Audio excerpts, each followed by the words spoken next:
నమో తస్స భగవతో అర్హతో సమ్మా సంబుద్ధస్స. ఈరోజు మనం మధ్యమ నికాయలోని అస్సలాయన సూత్రం గురించి చెప్పుకుందాం. ఇది భగవానుడు అసలాయనుడనే బ్రాహ్మణుడికి చెప్పాడనమాట. బ్రాహ్మణులు శ్రేష్ఠులు అని వాదించిన అసలాయనికి బుద్ధుడు చెప్పిన ఘాటైన సమాధానం ఈ సూత్రంలో మనం చూడొచ్చు. ఈ సూత్రం ఇలా మొదలవుతుంది: నేను ఇలా విన్నాను అని. ఒక సమయంలో భగవానుడు శ్రావస్తిలో జేతవనంలో అనాథపిండికుడి ఆరంభంలో ఉంటున్నాడు. ఆ సమయంలో వివిధ రాజ్యాల బ్రాహ్మణులు ఏదో పని మీద శ్రావస్తిలో నివసిస్తున్నారు. అప్పుడు ఆ బ్రాహ్మణులకి ఇలా అనిపించింది: ఈ శ్రమణ గౌతముడు చతుర్వర్ణ శుద్ధిని ఉపదేశిస్తున్నాడు. ఈ విషయంలో శ్రమణ గౌతమునితో వాదించడానికి తగిన వారెవరు? అప్పుడు ఆ సమయంలో శ్రావస్తిలో అసలాయనుడనే మానవకుడు అంటే బ్రాహ్మణ యువకుడు, మానవకుడు అంటే యువకుడు అని అర్థం, బ్రాహ్మణ కులానికి చెందిన వ్యక్తి అక్కడ నివసిస్తూ ఉన్నాడు. అతడు యువకుడు, తల ముండనం చేసుకున్నవాడు, 16 ఏండ్ల ప్రాయం వాడు, 3 వేదాల్లో పారంగతుడు, కర్మకాండ నియమాలు తెలిసినవాడు, అక్షర భేదాన్ని స్వరంతో సహా తెలిసినవాడు, ఇతిహాసాన్ని 5వదిగా చదివినవాడు, ఛందో వ్యాకరణాలు ఎరిగినవాడు, లోకాయతన మహాపురుష లక్షణాలు తెలిసినవాడు. అప్పుడు ఆ బ్రాహ్మణులకి ఇలా అనిపించింది: ఇక్కడ ఈ అసలైన మానవకుడు ఉన్నాడు, ఇతడు ఇన్ని విషయాలు తెలిసినవాడు, అతడే శ్రమణ గౌతముడితో ఈ విషయంలో వాదించడానికి తగినవాడు. ఏ విషయం గురించి? చతుర్వర్ణ శుద్ధిని ఉపదేశిస్తూ ఉంటాడు. దాని గురించి వాదించే వాళ్ళు ఎవరున్నారా అని చూస్తే ఈ అసలాయనుడనే మానవకుడు వాళ్ళ దృష్టిలోకి వస్తాడు. అప్పుడు ఆ బ్రాహ్మణులు అసలాయన మానవకుని వద్దకు చేరుకుని అసలాయన మానవకునితో ఇట్లా అన్నారు: శ్రీమాన్ అశ్వలాయన, ఈ శ్రమణ గౌతముడు 4 వర్ణాల శుద్ధిని ఉపదేశిస్తున్నాడు. ఈ విషయంలో శ్రీమాన్ అసలాయనుడు శ్రమణ గౌతముడితో వాదించాలి. అలా అనగా అసలైన మానవకుడు ఆ బ్రాహ్మణులతో ఇట్లా అన్నాడు: శ్రమణ గౌతముడు ధర్మవాదితో వాదించడం కష్టం. నేను శ్రమణ గౌతమితో ఈ విషయంలో వాదించడానికి అసమర్థుడను. రెండోసారి కూడా బ్రాహ్మణులు అసలైన మానవకునితో ఇట్లా అన్నారు: శ్రీమాన్ అసలైన, ఈ శ్రమణ గౌతముడు 4 వర్ణాల శుద్ధిని ఉపదేశిస్తున్నాడు. శ్రీమాన్ అసలైనడు పరివ్రాజక శిక్షను కూడా పూర్తి చేసుకున్నాడు. ఈ విషయంలో శ్రీమాన్ అసలైనడు శ్రమణ గౌతమునితో వాదించాలి. రెండవసారి కూడా ఈ అసలైన మానవకుడు ఆ బ్రాహ్మణుడితో ఇట్లా అన్నాడు: శ్రమణ గౌతముడు ధర్మవాది. శ్రమణ గౌతముడు అంటే భగవానుడే, బుద్ధుడు. ధర్మవాదితో వాదించడం కష్టం. నేను శ్రమణ గౌతమునితో ఈ విషయంలో వాదించడానికి అసమర్థుడను. మూడోసారి కూడా బ్రాహ్మణులు ఇలాగే అడుగుతారు. అప్పుడు కూడా ఇదే సమాధానం చెప్తాడు.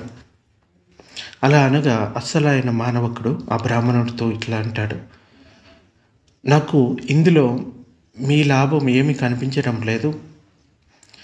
శ్రమణ గౌతముడు ధర్మవాదితో వాదించడం కష్టం. నేను శ్రమణ గౌతమునితో ఈ విషయంలో వాదించడానికి అసమర్థున్నాను. అయినా మీ మాటలు కాదనలేక వెళ్తాను.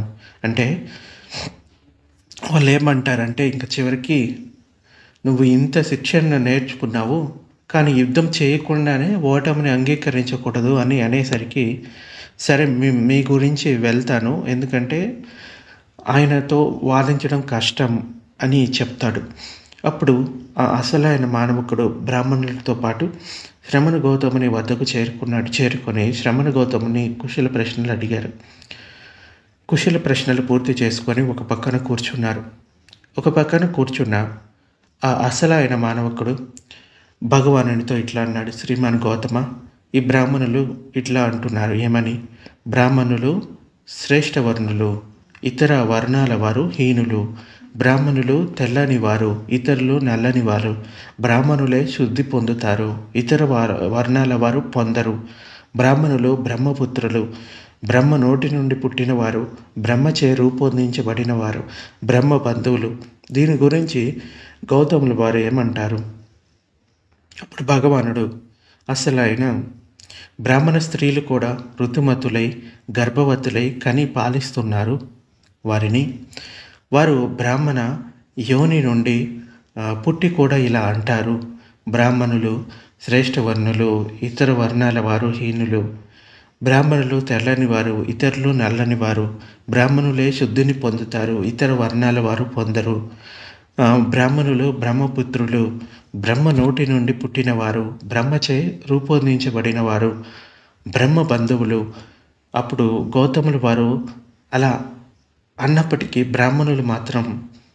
బ్రాహ్మణులు శ్రేష్ఠ వర్ణులు, ఇతర వర్ణాల వారు హీనులు, వారు బ్రహ్మ బంధువులు అని అంటారు.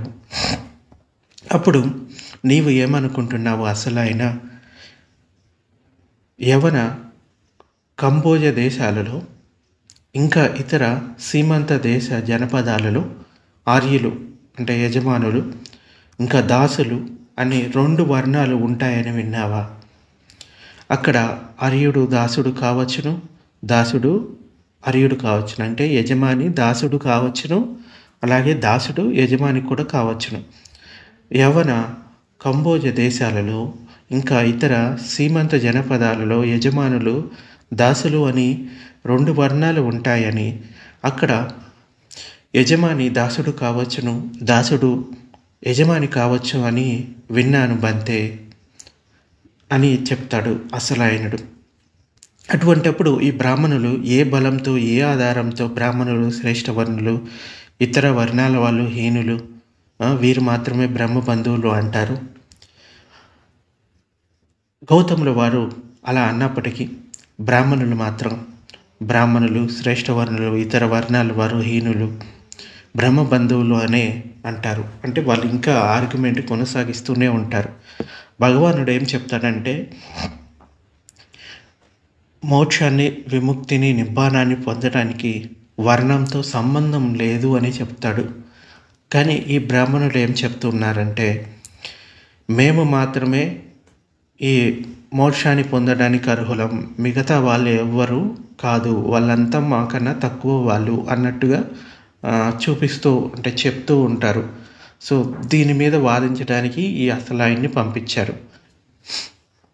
నీవేమనుకుంటున్నావు? అసలాయన ఇక్కడ క్షత్రియుడు ప్రాణం తీసేవాడు, ఇవ్వని దాన్ని తీసుకునేవాడు, కామ విషయంలో తప్పు చేసేవాడు అంటే వ్యభిచారం చేసేవాడు, అబద్ధాలు పలికేవాడు, చాడీలు చెప్పేవాడు, కఠినంగా మాట్లాడేవాడు, వదరుపోతూ ద్రోహచిత్తుడు, మిథ్యా దృష్టి కలవాడు అయితే శరీరం భిన్నమై చనిపోయిన తర్వాత అపాయాన్ని, దుర్గతిని, వినీపాతాన్ని, నరకాన్ని పొందుతాడు. బ్రాహ్మణుడు పొందడా? అంటే క్షత్రియుడు ఇవన్నీ తప్పులు చేస్తే, ప్రాణహత్యం చేస్తే, దొంగతనం చేస్తే, వ్యభిచారం చేస్తే, ఇంకా అబద్ధాలు చెప్తే అతడు చనిపోయిన తర్వాత నరకలోకాన్ని పొందుతాడు. బ్రాహ్మణుడు పొందడా? ఇక్కడ వైశ్యుడు అంటే వ్యాపారస్తులు, శ్రేష్ఠి అని కూడా పిలుస్తారు కదా వాళ్ళు, అలాగే శూద్రుడు, ప్రాణం తీసేవాడు, ఇవ్వని దాన్ని తీసుకునేవాడు, కామ విషయంలో తప్పు చేసేవాడు, అబద్ధాలు పలికేవాడు, చాడీలు చెప్పేవాడు, కఠినంగా మాట్లాడేవాడు, వదరపోతూ ద్రోహచిత్తుడు, మిథ్యా దృష్టి కలవాడు అయితే శరీరం భిన్నమై చనిపోయిన తర్వాత అపాయాన్ని, దుర్గతిని, వినీపాతాన్ని, నరకాన్ని పొందుతాడు. బ్రాహ్మణుడు పొందడా అని దీని గురించి నీకేమనిపిస్తుంది అని అసలు ఆయన అడుగుతాడు. లేదు శ్రీమాన్ గౌతమ, క్షత్రియుడైన ప్రాణం తీసేవాడు, ఇవని దాన్ని తీసుకునేవాడు, కామ విషయంలో తప్పు చేసేవాడు, అబద్ధాలు పలికేవాడు, చాడీలు చెప్పేవాడు, కఠినంగా మాట్లాడేవాడు, వదరుపోతూ ద్రోహచిత్తుడు, మిథ్యా దృష్టి కలవాడు అయితే శరీరం భిన్నమై చనిపోయిన తర్వాత అపాయాన్ని, దుర్గతిని, వినీపాతాన్ని, నరకాన్ని పొందుతాడు. శ్రీమాన్ గౌతమ బ్రాహ్మణుడైన, అలాగే శ్రీమాన్ గౌతమ వ్యాపారస్తుడైన అంటే వైశ్యుడైన శ్రీమాన్ గౌతమ, శూద్రుడైన శ్రీమాన్ గౌతమ, 4 వర్ణాలలో ఏదైనా అంటే ఎవరైనా ప్రాణం తీసేవాడు, ఇవ్వని దాన్ని తీసుకునేవాడు, కామ విషయంలో తప్పు చేసేవాడు, అబద్ధాలు పలికేవాడు, చాడీలు చెప్పేవాడు, కఠినంగా మాట్లాడేవాడు, వదరుపోతూ ద్రోహచిత్తుడు, మిథ్యాదృష్టి కలవాడు అయితే శరీరం భిన్నమై చనిపోయిన తర్వాత అపాయంని, దుర్గతిని, వినిపాతాన్ని, నరకాన్ని పొందుతాడు. గౌతముల వారు అలా అన్నప్పటికీ బ్రాహ్మణులు మాత్రం ఈ బ్రాహ్మణులే శ్రేష్ఠవర్ణులు, ఇతర వర్ణాల వారు హీనులు, వారు మాత్రమే బ్రహ్మబంధువులు అని అంటారు. ఇంకా భగవానుడు చెప్తున్నాడు, నీవేమనుకుంటున్నావు అసలు ఆయన? ఇక్కడ బ్రాహ్మణుడు ప్రాణం తీయడాన్ని మానుకున్నవాడు, ఇవ్వని దాన్ని తీసుకోవడాన్ని మానుకున్నవాడు, కామ విషయంలో తప్పు చేయనివాడు, అబద్ధాలు పలకనివాడు, చాడీలు చెప్పనివాడు, కఠినంగా మాట్లాడనివాడు, వదరుబోతు కానివాడు, ద్రోహచిత్తుడు కానివాడు, మిథ్యా దృష్టి లేనివాడు అయితే శరీరం భిన్నమై చనిపోయిన తర్వాత సుగతిలో స్వర్గంలో పుడతాడు. క్షత్రియుడు ఇంకా వైశ్యుడు ఇంకా శూద్రుడు పుట్టడా అంటే లేదు శ్రీమాన్ గౌతమ. క్షత్రియుడైన ప్రాణం తీయడాన్ని మానుకున్నవాడు, ఇవ్వని దాన్ని తీసుకోవడాన్ని మానుకున్నవాడు, కామ విషయంలో తప్పు చేయనివాడు, అబద్ధాలు పలకనివాడు, చాడీలు చెప్పనివాడు, కఠినంగా మాట్లాడనివాడు, వదరుబోతు కానివాడు, ద్రోహచిత్తుడు కానివాడు, మిథ్యా దృష్టి లేనివాడు అయితే శరీరం భిన్నమై చనిపోయిన తర్వాత కూడా సుగతిలో స్వర్గంలో పుడతాడు.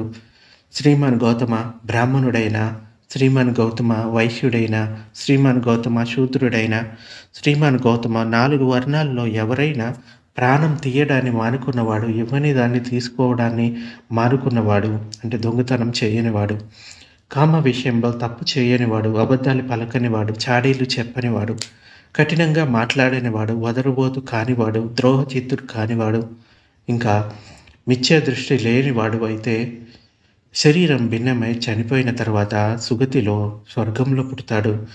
అటువంటి అప్పుడు ఈ బ్రాహ్మణులు ఏ బలంతో, ఏ ఆధారంతో బ్రాహ్మణులు శ్రేష్ఠ వర్ణులు, ఇతర వర్ణాల వారు హీనులు, బ్రహ్మ బంధువులు అంటారు.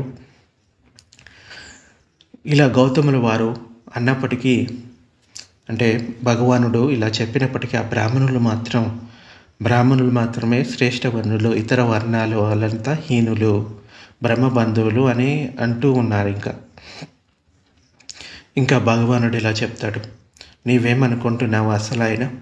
ఈ ప్రదేశంలో బ్రాహ్మణుడు మాత్రమే అవైరాన్ని, అద్వేషాన్ని, మైత్రీ చిత్తాన్ని పెంపొందించుకోగలడు. కానీ క్షత్రియుడు, వైశ్యుడు, శూద్రుడు అలా చేయలేడా? అంటే అవైరాన్ని, వైరం లేకుండా ఉండటం, అద్వేషాన్ని అంటే ద్వేషం లేకుండా ఉండటం, అలాగే మైత్రి చిత్తాన్ని మనసులో పెంపొందించుకోవడం, అది కేవలం బ్రాహ్మణుడే చేస్తాడా, మిగతా వర్ణాల వాళ్ళు చేయలేడా అంటే లేదు అంతే శ్రీమాన్ గౌతమ. ఈ ప్రదేశంలో క్షత్రియుడైన అవైరాన్ని, అద్వేషాన్ని, మైత్రి చిత్తాన్ని పెంపొందించుకోగలడు. శ్రీమాన్ గౌతమ వైశ్యుడైనా లేకపోతే శూద్రుడైనా లేకుంటే ఎవరైనా ఈ 4 వర్ణాల వాళ్ళు అందరూ ఈ ప్రదేశంలో అవైరాన్ని, అద్వేషాన్ని, మైత్రి చిత్తాన్ని పెంపొందించుకోగలరు. అటువంటప్పుడు ఈ బ్రాహ్మణులు ఏ బలంతో, ఏ ఆధారంతో బ్రాహ్మణులు శ్రేష్ఠవర్ణులు, ఇతర వర్ణాల వాళ్ళు హీనులు, బ్రహ్మ బంధువులు అంటారు. గౌతముల వారు అలా అన్నప్పటికీ బ్రాహ్మణులు శ్రేష్ఠవర్ణులు, ఇతర వర్ణాల వారు హీనులు, బ్రహ్మ బంధువులు అని అంటారు. సో ఇంకా చెప్తున్నాడు, అప్పటికి కూడా వాళ్ళ ఏమంటారు అహంకారం ఇంకా తగ్గిపోలేదు, ఇంకా మేమే గొప్ప అన్నట్టుగా మాట్లాడుతూ ఉన్నారు. నీవేమనుకుంటున్నావు అసలు ఆయన? స్నాన చూర్ణాన్ని తీసుకొని నదిలోనికి దిగి మైలను కడుక్కోవడానికి అంటే శరీరం పైన ఉన్న మురికిని కడుక్కోవడానికి బ్రాహ్మణుడే తగినవాడా? క్షత్రియుడు, వైశ్యుడు ఇంకా శూద్రుడు తగినవాడు కాదా? లేదు శ్రీమాన్ గౌతమ, క్షత్రియుడైన స్నానవర్ణాన్ని అంటే స్నాన చూర్ణాన్ని తీసుకొని నదిలోకి దిగి మైలను కడుక్కోవడానికి తగినవాడే. శ్రీమాన్ గౌతమ బ్రాహ్మణుడైన, శ్రీమాన్ గౌతమ వైశ్యుడైన, శ్రీమాన్ గౌతమ శూద్రుడైన, క్షత్రియుడైన ఎవరైనా స్నానవర్ణాన్ని తీసుకొని నదిలోనికి దిగి మైళ్ళను కడుక్కోవడానికి 4 వర్ణాల వారు తగిన వారే. అటువంటప్పుడు ఈ బ్రాహ్మణులు ఏ బలంతో, ఏ ఆధారంతో బ్రాహ్మణులు శ్రేష్ఠ వర్ణులు, ఇతర వర్ణాల వాళ్ళు హీనులు? అంటే అందరూ ఆ పనిని చేయగలిగినప్పుడు మిగతా వాళ్ళు హీనులు అని ఎలా చెప్పగలుగుతారు? బ్రహ్మ బంధువులు అంటారు గౌతముల వారు. అలా అన్నప్పటికీ బ్రాహ్మణులు శ్రేష్ఠ వర్ణులు, ఇతర వర్ణాల వాళ్ళు హీనులు, బ్రహ్మ బంధువులు అనే అంటారు. అప్పటికి కూడా వాళ్ళు ఇంకా పూర్తిగా అంగీకరించలేదు. అప్పుడు ఇంకా చెప్తున్నాడు భగవానుడు, నీవేమనుకుంటున్నావు అసలు ఆయన? ఇక్కడ మూర్తాభిషక్తుడైన క్షత్రియ రాజు వివిధ జాతులకు చెందిన 100 మందిని సమావేశపరిచి, క్షత్రియ కులంలో, బ్రాహ్మణ కులంలో, రాజకులంలో పుట్టిన వారు సాల వృక్షపు కర్రతో, చందన పదమక వృక్షాల కర్రలతో చేయబడిన ఉత్తరారాన్ని అగ్నితో, అంటే దాన్ని తీసుకొని అగ్నిని వెలిగించడానికి ఒక కర్రను ఉపయోగిస్తారు కదా, చెక్కని రాపిడి చేసి అగ్నిని పుట్టిస్తారు.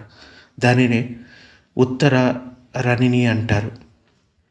దాన్ని తీసుకొని అగ్నిని తేజస్సును పుట్టించండి అని.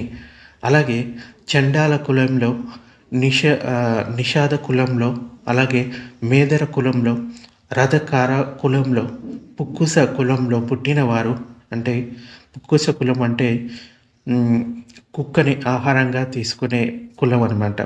అంటే ఆ కుక్క తొట్టితో లేదా పంది తొట్టితో లేదా చాకలి తొట్టితో లేదా ఆముదపు కర్రతో చేసిన తొట్టితో చేయబడిన ఉత్తరారాణిని తీసుకొని అగ్నిని తేజస్సును పుట్టించండి అంటాడనుకో ఒక రాజు. నీవేమనుకుంటున్నావు అసలు ఆయన? క్షత్రియ కులంలో, బ్రాహ్మణ కులంలో, రాజకులంలో పుట్టినవారు ఈ సాల వృక్షపు కర్రతో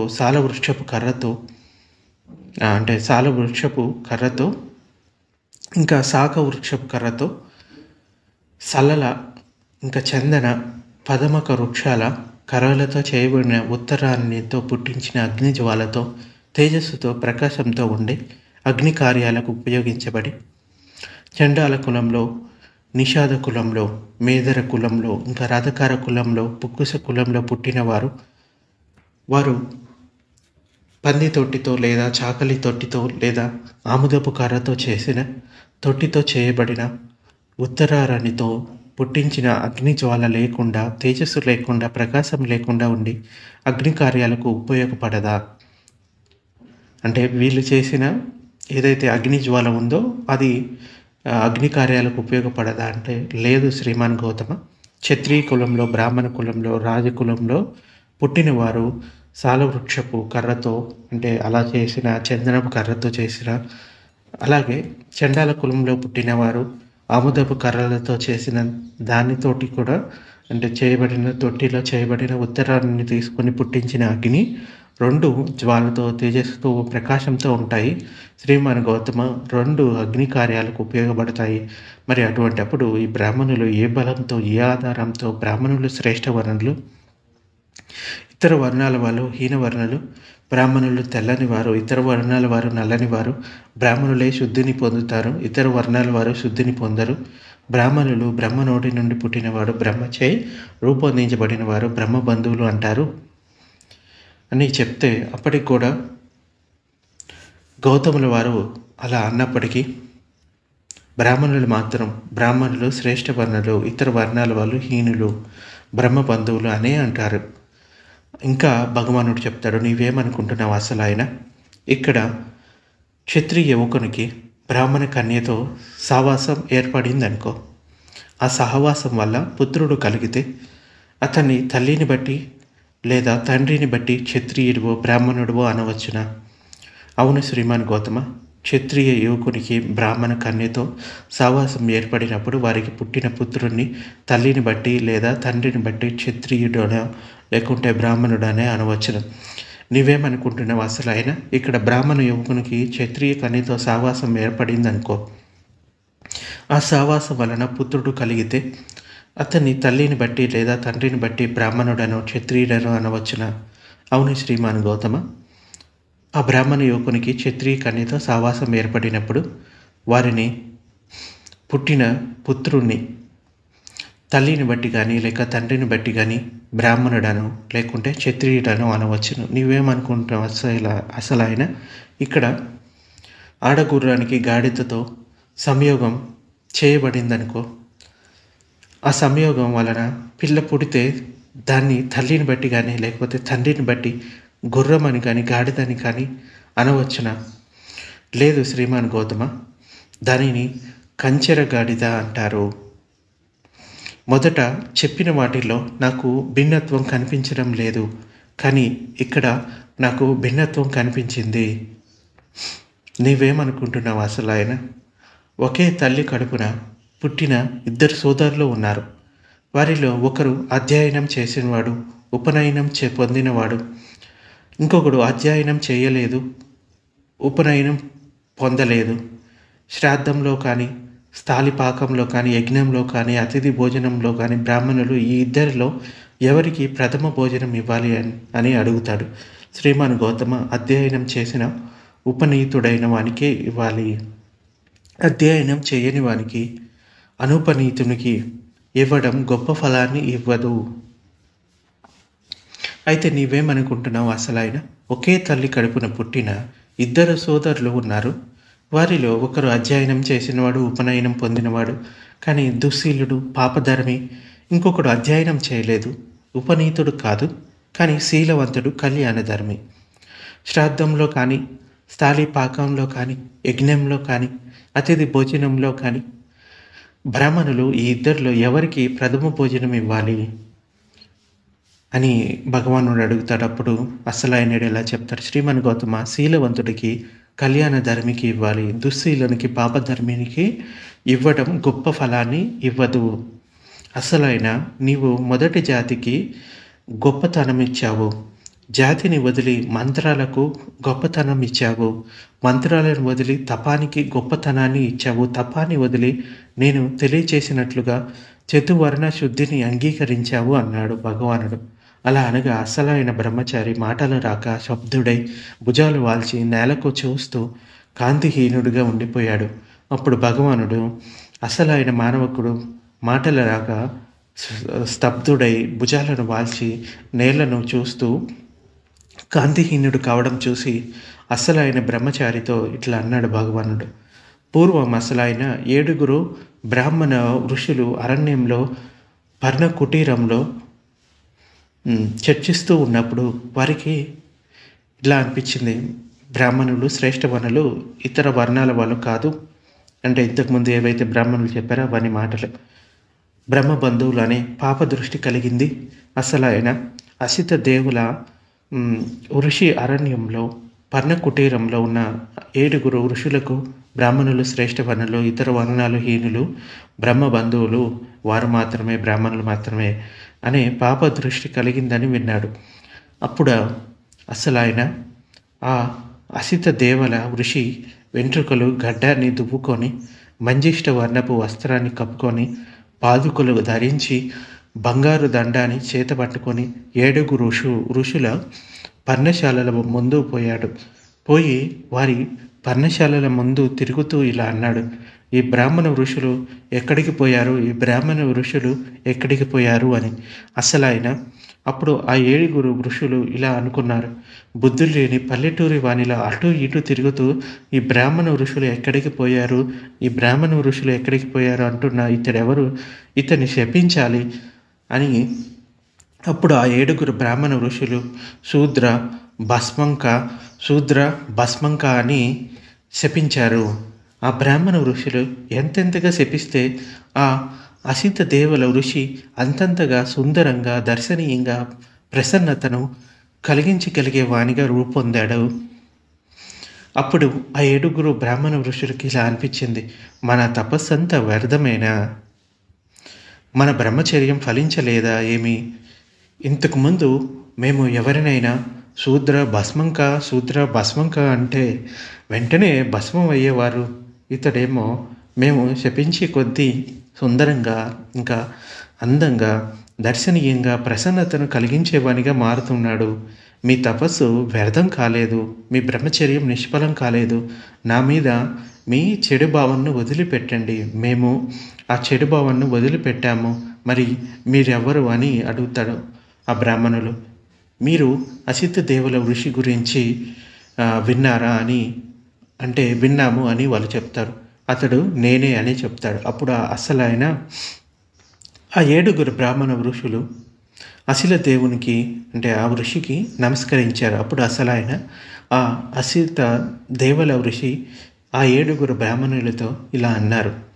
శ్రీమాన్, నేను అడవిలో పర్ణ కుటీరాలలో ఉన్న 7 బ్రాహ్మణ ఋషులకు చర్చలో బ్రాహ్మణులు తెల్లని వారు, ఇతర వర్ణాల వాళ్ళు నల్లని వారు, బ్రాహ్మణులే శుద్ధిని పొందుతారు, ఇతర వర్ణాల వారు శుద్ధిని పొందరు.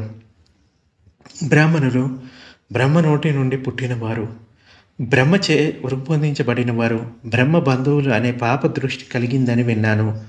అవును శ్రీమాన్ అని చెప్తారు వాళ్ళు. శ్రీమాన్, మీకు జన్మనిచ్చిన తల్లి బ్రాహ్మణుడి అంటే బ్రాహ్మణుని పొందిందో అబ్రాహ్మణుని పొందిందో మీకు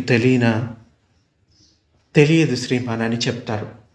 శ్రీమాన్, ఈ జన్మనిచ్చిన తల్లి ఆమె తల్లి ఇలా 7 తరాల్లో ఆ తల్లులందరూ బ్రాహ్మణున్నే పొందారు అని అబ్రాహ్మణుని పొందలేదని మీరు చెప్పగలరా? లేదు శ్రీమాన్. అంటే ఆ బ్రాహ్మణులకి తల్లి ఉంటారు కదా, ఆ తల్లి తరపున 7 జనరేషన్స్ ఎవరైతే ఉన్నారో వారంతా మీరు చెప్పినట్టుగా ఆ బ్రాహ్మణున్నే పెళ్లి చేసుకున్నారు, మిగతా వర్ణాల వారిని చేసుకోలేదని మీకు తెలుసా అంటే తెలియదు అని చెప్తున్నారు. అయితే మీకు జన్మనిచ్చిన తండ్రి బ్రాహ్మణ స్త్రీనే పొందాడా, అబ్రాహ్మణ స్త్రీనే పొందాడా మీకు తెలియనా అని అడుగుతాడు. లేదు శ్రీమాన్ అని చెప్తారు. శ్రీమాన్, మీకు జన్మనిచ్చిన తండ్రి ఇంకా ఆయన తండ్రి ఇలా 7 తరాల్లో ఆ తండ్రులందరూ బ్రాహ్మణ స్త్రీనే పొందారు అని అబ్రాహ్మణ స్త్రీని పొందలేదని మీరు చెప్పగలరా? లేదు శ్రీమాన్ అని చెప్తాడు. అయితే శ్రీమాన్, మీకు గర్భం ఎలా కలుగుతుందో తెలియనా? శ్రీమాన్, మాకు గర్భం ఎలా కలుగుతుందో తెలియను.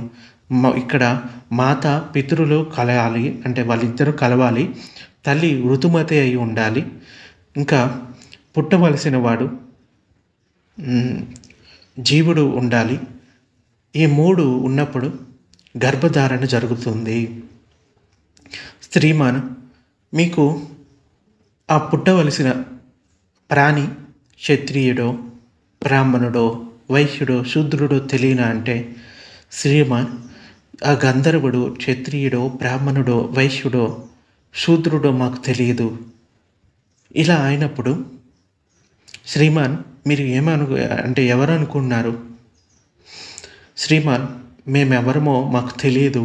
అసలు ఆయన అసిత దేవుల ఋషి ఇలా అడిగినప్పుడు, ఒత్తిడి చేసినప్పుడు, ప్రతి ప్రశ్నలు వేసినప్పుడు ఆ 7 ఋషులు తమ జన్మ గురించి అసిల దేవుల ఋషికి ఏమీ చెప్పలేకపోయారు.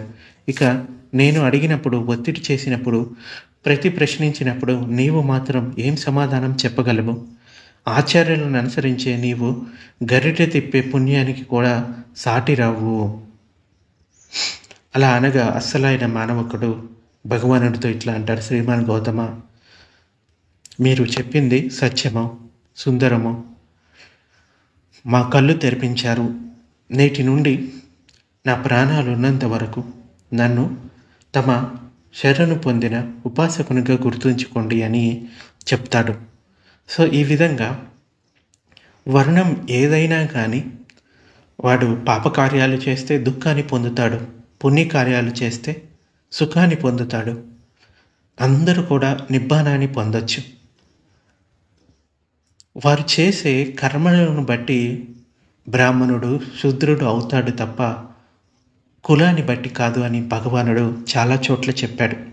ఇంకో ధమ్మపదంలో చూస్తే బ్రాహ్మణ వర్గంలో అర్హంతుల్ని నిజమైన బ్రాహ్మణ అని చెప్పేవాడు. అంటే బ్రాహ్మణ అన్న దానికి అర్థం నిజంగా విముక్తిని పొందినవాడు, శుద్ధిని పొందినవాడు అని అర్థం.